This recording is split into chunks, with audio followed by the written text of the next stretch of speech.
Després del seu ús, tots els objectes d'acer tornen als ferrers. Anem a veure els diferents apartats de reciclatge, des de la construcció, l'automòbil, envasos domèstics, electrodomèstics i, finalment, envasos industrials. Respecte a la construcció, també recuperam l'acer dels edificis i d'altres estructures com poden ser ponts. Els vehicles que ja estan fora d'ús són apartats i després desmuntats. Primer es retiren els pneumàtics, la bateria i tots els fluids com el líquid de frens, olis i líquids del neteja-parabrises. Seguidament, és desballestat amb l'ajuda d'un triturador que gira 600 revolucions per minut. Una vegada molts, els elements lleugers com el plàstic, els teixits i les petites peces són separades gràcies a un bufador.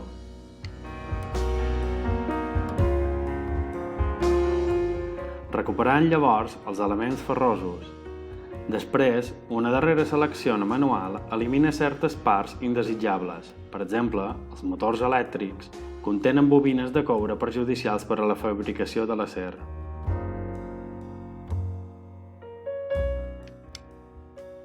Els envasos domèstics. Les deixalles domèstiques, que contenen una gran quantitat d'envasos d'acer, són tractats de diferents maneres. La incineració permet disminuir el volum de deixalles, produint energia. L'acer, que no ha estat alterat per la calor, és separat dels residus de la combustió gràcies a les seves propietats magnètiques. La selecció, efectuada pel consumidor, es centra en el paper, els envasos de plàstic i el vidre. L'acer no necessita cap selecció específica per part del consumidor, ja que es recupera magnèticament. Generalment, l'acer emprat per als envasos és reciclat en la seva major part. Els electrodomèstics. Amb la finalitat de recuperar al màxim els elements d'acer, els aparells electrodomèstics són triturats. Els elements perillosos, com el freó, gas contingut en les neveres, són eliminats abans de ser triturats. Actualment, a les rentadores, els tambors d'acer inoxidable es recuperen abans de la trituració. Els envasos industrials. Els envasos industrials necessiten una neteja abans de ser reciclats. Després d'haver estat buidats, els envasos industrials són netejats per calor o vapor. Seguidament es compacten a la finalitat de disminuir el seu volum. Els envasos industrials que tenen un contingut perillós no es reciclen. Gràcies al ferro contingut en l'acer, és fàcil aïllar els elements de l'acer d'altres deixalles. Un simple imant atreu els que contenen acer. El ferro és un dels elements estranys, juntament amb el níquel i el cobalt, quan és atret per un imant. Es diu que és ferromagnètic. En aquesta il·lustració podem veure com l'imant estirarà la llauna d'acer, però no estirarà la llauna d'alumini.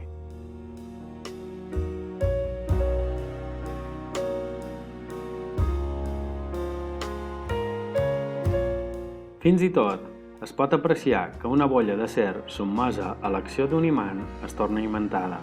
Es diu que posseeix una imantació permanent. Com podem explicar aquest fenomen?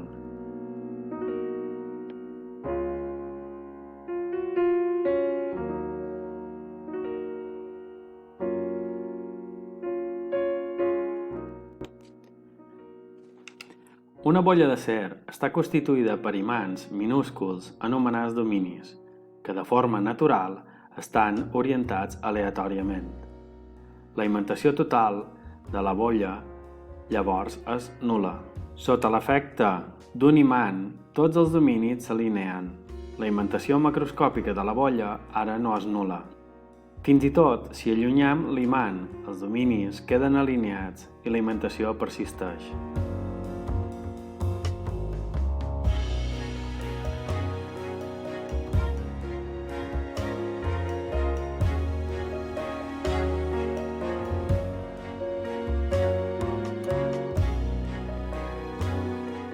Per eliminar la imantació permanent de la bolla, hi ha que copetjar l'acer o encalentir-lo per damunt d'una temperatura crítica anomenada temperatura de Curie. L'agitació tèrmica es torna llavors massa grossa perquè els dominis queden alineats. Per al ferro, la temperatura de Curie és de 775 graus centígrads.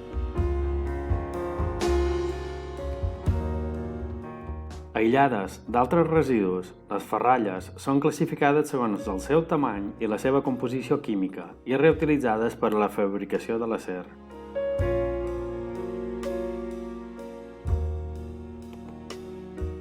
Les ferralles. Les ferralles provenen de tres orígens diferents: deixalles de producció de les fàbriques siderúrgiques, deixalles de fabricació de les indústries consumidores de productes siderúrgics, del 15 al 20% de la producció siderúrgica, les ferralles de recuperació que provenen de productes de consum al final de la seva vida útil. Els percentatges de cada un d'aquests orígens és el següent: deixalles de producció de les fàbriques siderúrgiques, un 15%, deixalles de fabricació d'indústries consumidores de productes siderúrgics, 20%, les ferralles de recuperació que provenen de productes de consum al final de la seva vida, 65%.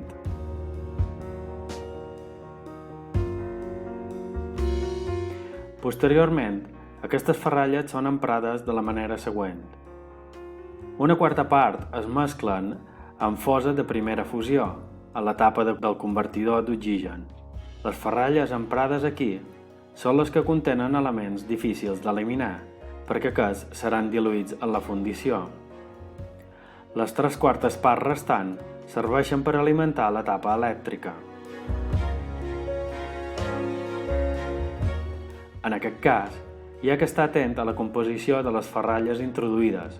Per exemple, han de ser pobres en estany i coure per a xapes destinades a ser estampades.